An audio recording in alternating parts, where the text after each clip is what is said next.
مومن کے لیے بہترین انشورنس صدقہ ہے، جو زندگی کے ساتھ بھی اور زندگی کے بعد بھی۔ صدقہ جنت کے دروازے میں سے ایک دروازہ ہے۔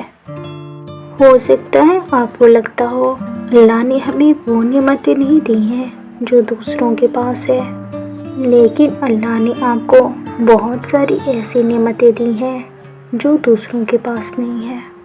کتنا حسین ہوتا ہے نا وہ لمحہ جب ہم سجدے میں آنسو بہا کر اپنے رب سے کچھ مانگے اور ہمارا رب ہمیں کچھ دیر بعد ہی وہ چیز سے نواز دے۔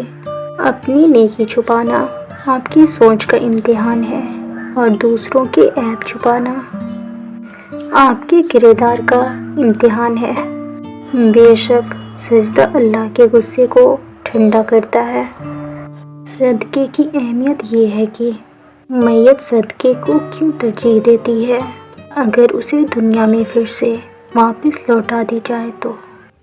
جیسا کہ قرآن کریم نے فرمایا، اے اللہ اگر مجھے کچھ دیر کے لیے لوٹا دے تو میں صدقہ کروں اور نیکیوں میں شامل ہو جاؤں۔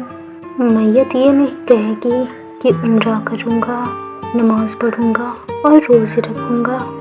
میت صدقہ کی تمنا اس لیے کرے گی، مرنے کے بعد اس کا عظیم ثواب وہ اپنی آنکھوں سے دیکھے گا، اس لیے صدقہ کثرت سے کیا کریں۔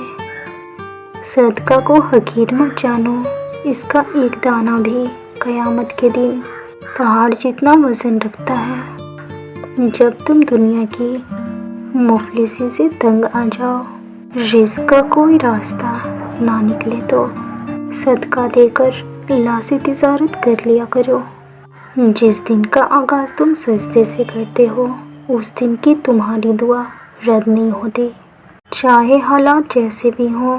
لیکن آپ اپنے گھر میں ایک صدقہ باکس بنا لیں، پھر چاہے 1 روپیہ کیوں نہ ہو آپ اس ڈبے میں صدقے کی نیت سے ڈالیں اور مہینے کی آخر میں وہ رقم کسی ضرورت مند کو عزت کے ساتھ پیش کریں۔ آپ کو اتنا سکون حاصل ہوگا، آپ خود حیران رہ جاؤ گے۔